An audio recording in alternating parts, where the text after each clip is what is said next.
Today was Yudalet Kislev, the 14th day of Kislev, which is the anniversary of the Lubavitcher Rebbe and his Rebbetzins Nisuyin, their wedding anniversary.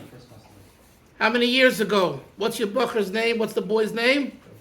Gavriel. Do you know how many years ago the Rebbe got married? 1928. Now figure it out. How many years? 94. 94 years ago, on this day,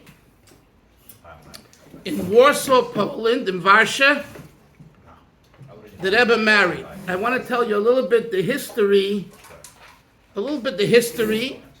and not just the history as it's written in books, but I'm going to say, if I may say so, I was there. So you're going to ask a question. I don't look that old. How can I say I was there? So I'll answer like my great uncle would tell me when he would say the same thing about Chassidim of the Tzemach Tzedek. I was there. My great uncle was Reb Mendel Futterfass. And he would say, I saw Chassidim of the Tzemach Tzedek. Or I heard from the Tzemach Tzedek. And then he would ask, but I didn't hear and see the Tzemach Tzedek or the actual Chassidim. He saw some Chassidim at Tzemach Tzedek, but at times when he didn't see a certain Chassid, and he still would say, he said, I saw Chassidim who saw Chassidim of the Tzemach Tzedek. So in 2017, I believe, in 2019, Rebbe Lazar made a wedding. My Chaver, Reb Moshe Wolansky, was a shliach in Portland, Maine. Good friend of mine, childhood friend, invited me to go. And it was a once-in-a-lifetime trip. When you go to Rabbi Lazar's weddings, besides the airline ticket, he treats you, sponsors everything, puts you up on hotel, feeds you for 7 days. And takes you on trips to Lubavitch. It's a one-man show that's really beautiful, Baruch Hashem.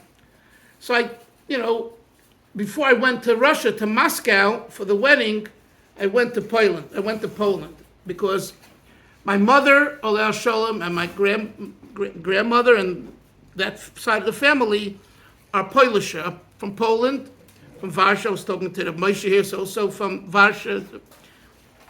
So it was a very, very personal trip, that part of the trip, and it was very, very deep, very deep.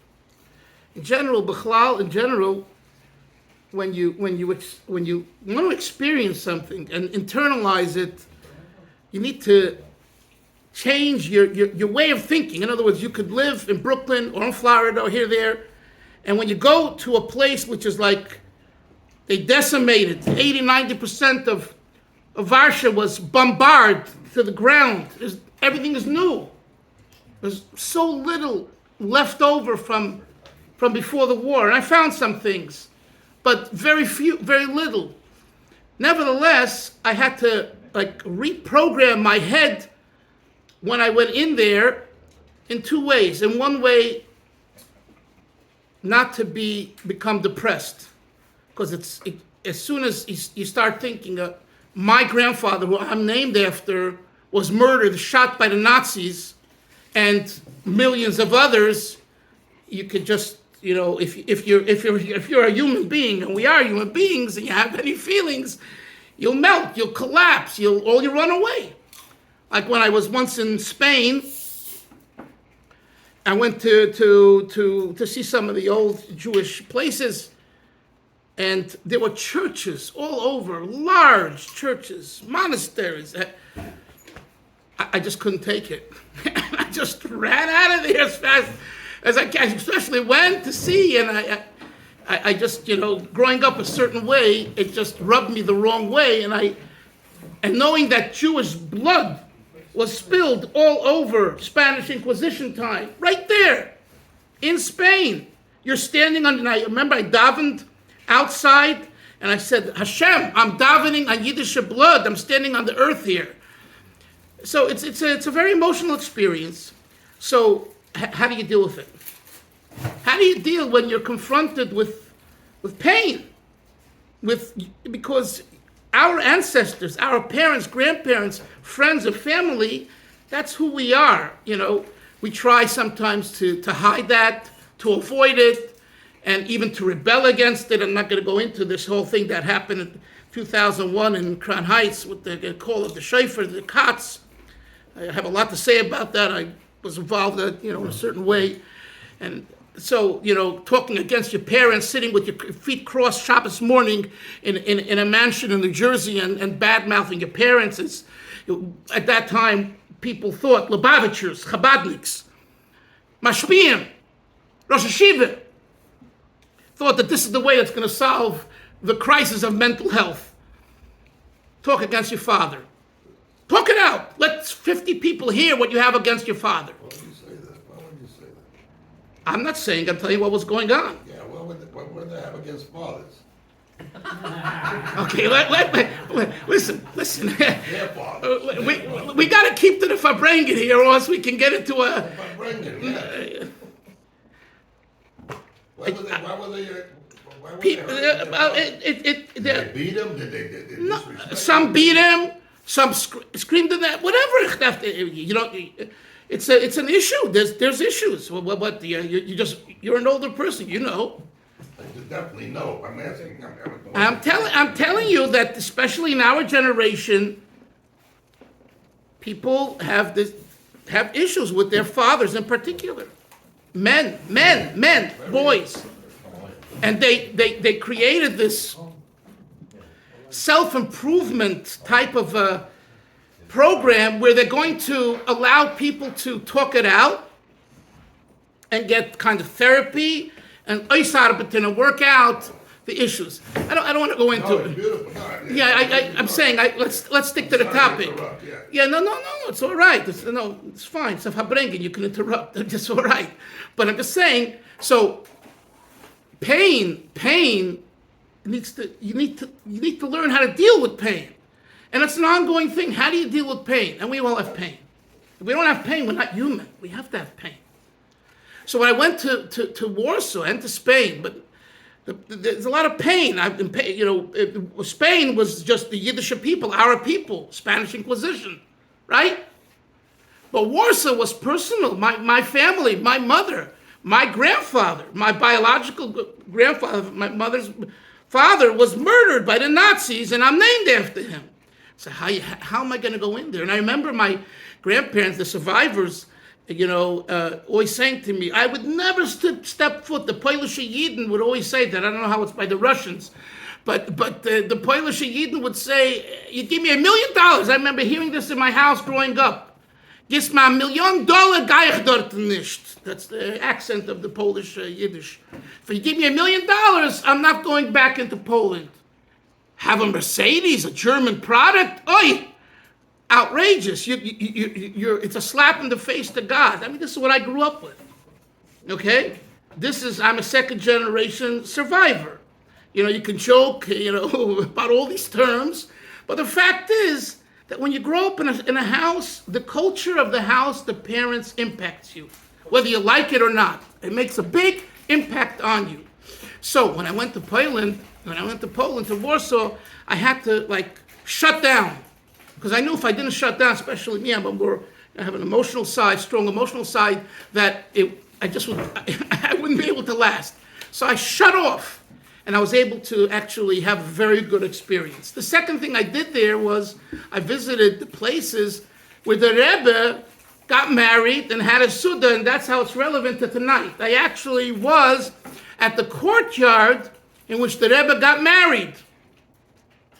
I forget now the name of the street. And I studied before. I took out maps. I spoke to different people here and there, and to try to make sure that this location, they say, is the location. How do you know it's the location? And the shliach said one thing, and the historian said another thing, and we did that type of preparation. And then I went.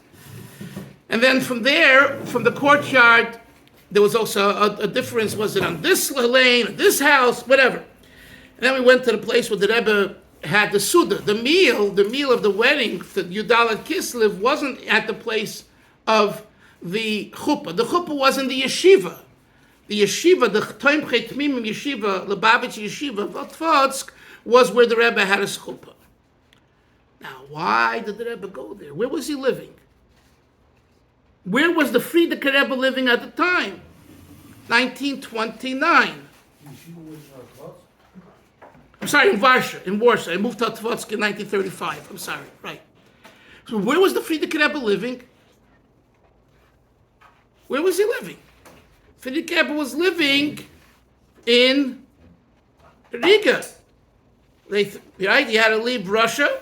He left Russia because of Stalin and Yamach Shemam and all the issues. His life was spared. So why is he making a wedding in Warsaw? Did you ever think about that? Why is he making a wedding in Warsaw for his daughter if he's living in... Number two, where did his older son-in-law, the Rashag of Shmayo Garadi, you bought the book on the Rashag, where did he get married? In Rostov. Because the Rebbe Rashag moved to Rostov in 1915, and the Rashag got married in 1921. So he was living in Rostov. The Rebbe Rashag passed away in 1920. Frierdiker Rebbe became Rebbe, and he made the wedding there. And the Rebbe's wedding is where? Hello. The Rebbe's wedding is in Warsaw. So the answer to that question, at least one of the answers, is that the Frierdiker Rebbe, at the time that Rashag got married, the poverty was tremendous. His health was very bad. Frierdiker Rebbe almost died from typhus in 1921, that same year, 2021. So, and then it came the incarceration of 27, so he was his life was spared, so he had a chance to kind of breathe and come out of all the tzaras, relatively speaking.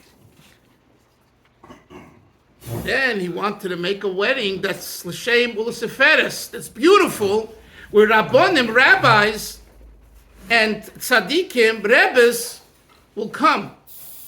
Where at the time was the seat of the Yiddish community and Yiddentum. Where was the pe'er? Where was the beauty of Jewishness in Europe at the time? It wasn't in Russia. It was in Poland, and in Poland, it was Warsaw, Warsaw. Warsaw was a metropolitan. Warsaw was a happening city. Warsaw was in Europe the cosmopolitan city, and the Rebbe felt that by making it in Warsaw, it'll attract people. I don't know how you compare it here. If you made it downtown Miami compared to here, you know what I'm saying, someplace that's more popular and larger and then more going on and flashier, you know what I'm saying? The Rebbe wanted it should be a beautiful chasana where not just a few rabbis will come and a few people, but everyone will come. And he was right. So he traveled from Riga to Warsaw, to Poland, to Warsaw, and he made the wedding there. And the Rebbe came. Now, when did the Rebbe become a chassan? Anyone know? What year did the Rebbe become a chassan? How many? You? The Rebbe became a chassan in 1923. And he got married in 1928. 5 years. Our Rebbe, you bought the book Rebbe's Advice, you'll see the Rebbe advises chassan and kalas to make their marriage as soon as possible. The Rebbe didn't believe in long engagements. Just look into the Igros Kodesh and you'll see that. Okay?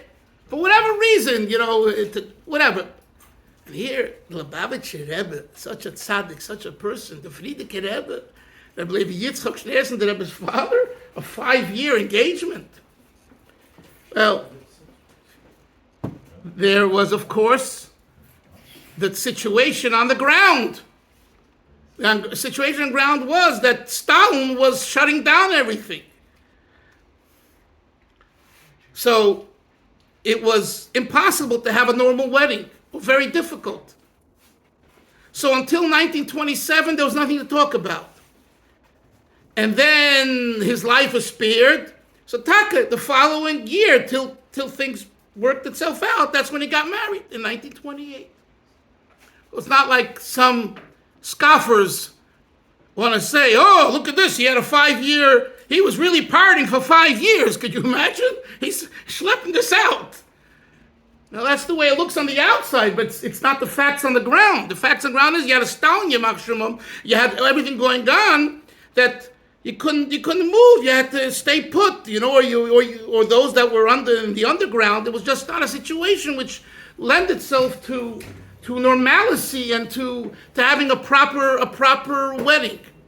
So that's why it took 5 years. Who was the Rebbe's Shadchan? Anyone know who was the Rebbe Shadchan? Rebbe Shadchan was a Yid by the name of Rebbe Elia Chaim Althaus. You know, there's a Lubavitcher family, Althaus. He knew both the Rebbe Levit, the Rebbe's father, and the Frierdiker Rebbe. I heard from a son of his, I guess, or a cousin, Rebbe Shmuel Betzalel Althaus, who lived in Melbourne, Australia. When I married there, I got to meet him. He was a special Jew. And he told me that their family had a kesher and a connection both to the Rebbe and to the Rebbe's father. So he was a good broker.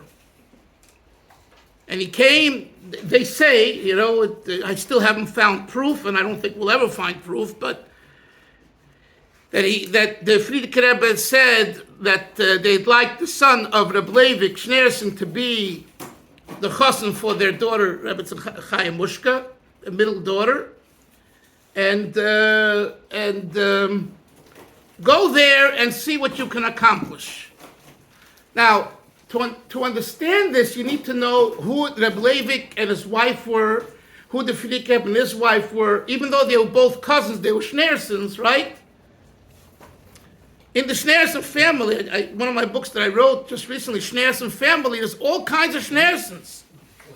Just like there's all kinds of Korfs. There's all kinds. We could be brothers and sisters and family. But all kinds. There were Schneersons. In general, the Schneersons had 2 traits. What do you think those 2 traits are? Brilliant. Very bright. What else? More brilliant. Opposite. No. What? Opposite. No. No, what do you say, Zalman? Driven. No. Stubborn. Who said that? Correct. That's it. It's all Russian. What's your name? Zalman Scooter. Skirt. Yes, stubborn. That's exactly right. All Russians. Okay, all Russians, but the Schneersons really. And the Rebbe himself alluded to this in 1975 at a Fabrengen, in between the Sikhs. I want to remind you, I'm sure you saw the clip. It's a very important clip. Professor Rosenblum of Columbia, mathematics genius, comes over to the Rebbe during the interval, the break at the Fabrengen, and he says, I received the writings of your brother. The Rebbe sent writings that about Yalev. He had a brother, Schneerson, who was a genius too, and he was mathematics and physics, and he wrote certain things. He didn't know, it came from Merkez. The Rebbe didn't, he knew it came from the Rebbe, but that's all he knew. He didn't know it's the Rebbe's brother. Take a look at the video, it's so interesting. And the Rebbe asks him, what do you think about those writings? Is there any innovation there? And is it worth publishing? I'm paraphrasing, it's not exact wording, and he says, I think it is worth publishing. He didn't have references and books because he didn't have, but there's some things there, and you see he's like, and then the Rebbe says, it's my brother's. You see Rosenblum go,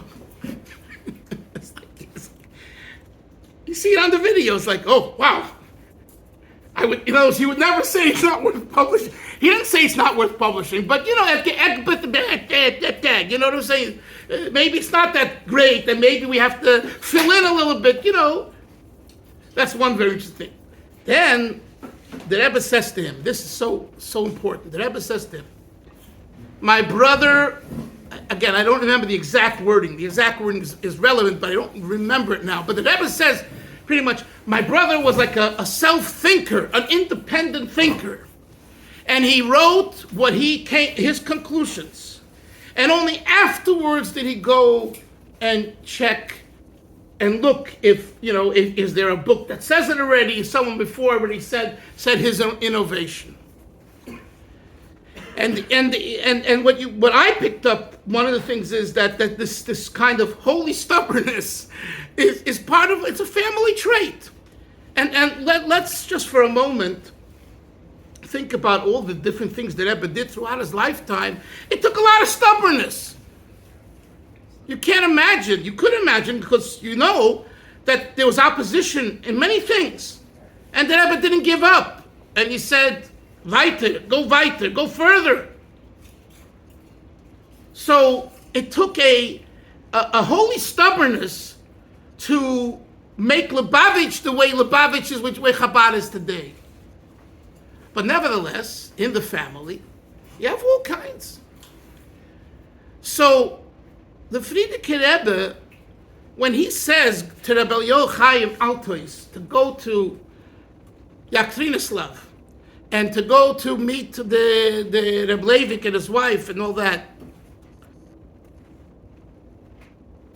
he wants to check out a situation. He knows Rebbe Leivik, that's fine, but he needs to know about the kids. He needs to know about the wife. He wants to know what kind of family it is. It was only after that Rebbe Chana went to the Frierdiker Rebbe? Right. It was after that? Yes, after that. It was only after that. And the reason they say that she went to the Frierdiker Rebbe after that is because she said, okay, we're for the idea, but we want some naden. In those days, you gave naden, dowry. Today, you don't give dowry, but not by us. By the way, in the other communities, in the Hungarian, the Polish communities, and the Litvish communities, you give dowry, you give big money. You know that? We Lubavitchers get away with it. I know a few Lubavitchers who demanded dowry, and they got it. Because the Mechutin wanted, the father-in-law wanted this particular 770 bacher, and he knew that, and the guy had lots of money, so he said, you got to pay for it. And if not, I'm not coming to the chuppah. Yeah? And he got it. What'd you say, your shrer? Who's your shrer? Oh my gosh. You said it, I didn't. I don't know who you are. I don't remember. Spalter. Spalter, so who's your shrer? No, my shver Spalter. Uh-huh. Anyway. From Mars now. From Mars. Oh, Shalom Spalter. Yeah. Okay, anyway. Paid a lot. I can't imagine he paid a lot. What does he have? He has a lot of money. He was my Rosh Hashiva. I took everything he had. Yeah. As much as I could. Okay. Anyway, Bekitzer, I don't know what you're getting into, but let's go on. Let's just move on. He still owes you a couple. So the point is that Rebbe Chaim Altois was sent there to find out what's going on. So that, after that, Rebbe Chana came, and the Frierdiker Rebbe was an Oroman. They didn't have any money. It was poverty. So they see them say, again, I don't have verification, but it could be that you said, kind of, my son-in-law, this son of mine out of the three, he's a very special one, and he should become, down the road like the next Rebbe. I don't know if she said it like that, the exact verter, but that's what Chassidim say. Can sein, could be, but regardless, during that time, if you look into the book early years, and they say, Mamish found some gewaltige Sachen. You look into the Sefer. For example, did you know that the Rebbe went to a sort of a university in 1927 in Leningrad? We never knew that. But they found documents, and in 1927, before he went to the University of Berlin, he got a certain, I think, degree made in Leningrad. That was a chiddush. I mean, that's something that we didn't know. So And another thing, just for a moment, and then we'll sing a niggin and continue. What is this? If you're a schneerson and you're frum and you're frum, you're what's going to college? Where does college come? You have to ask. It's a question that everyone asks. And by the way, the Chassidim of old had a difficulty with this. I don't want to say names, but I know the names. Everyone knows, those that know, but what's the point is, it's a question. And the Frierdiker Rebbe himself answered the question, and that's why those that used to say that the Frierdiker Rebbe was against them going to college, I disagree with them. Who am I? Gosh, I'm just telling you why. Why? Because he writes in the Sikha that he's proud that one of his son-in-laws is an Einakul, a great-grandson of Tzemach Tzedek, who excels in the sciences and proves the Torah from science as well. Why is it a shadow? It says clearly in time. It's two separate things. Why is it two separate? Because the Alter Rebbe is not talking about going to a university. What was he He's talking about learning, studying. Take a book and study science. No. Oh, the Alter Rebbe is talking about going to a university. No. When the Rambam and the Ramban learned their sciences, where did they learn that? That's not. But that's not what it says. That's not what it says. It doesn't say that. It says clearly in Tanya that when Yeah, but- Rambam and Siaita learned these, Yes. they learned it from Yes. the Torah. Who cares how they learned it? There's a big difference. Why? Because there's taruvas, there's mixture of male and female. I don't want to go into it now. Oh, that's nothing. I did ever write in Igros Kodesh. You want to see 8 letters? No, again, it's not shaykh to someone like the Rebbe or the Rambam or the Ramban. It's not shaykh. What's not shaykh? It's not shaykh. Not shaykh that a university has men and women together. What do you mean it's not shaykh? These issues are not shaykh to them. Okay. They're not. Okay. The Rebbe of the Rebbe Arlach came to Tell us how. when he found out that the Rebbe gives out dollars to women, Yeah. he said, "Ich hab das nicht you can't come." Okay. Fine. It's not the same thing. But It's not. the red and free. Okay. I don't want to go into it. Let's go. Rabbi, A tzaddik is a tzaddik. that's from his perspective on what the Rebbe is doing. That's not a Rebbe's perspective on what the Rebbe is doing. Okay. Let's not argue this point now. Good. But What should we argue about? no, it's you're right. It's better to argue about these things than other things. I agree with you. Anyway, let's sing a niggin l'chaim l'chaim l'chaim. Time of the bracha. L'chaim l'chaim. Samach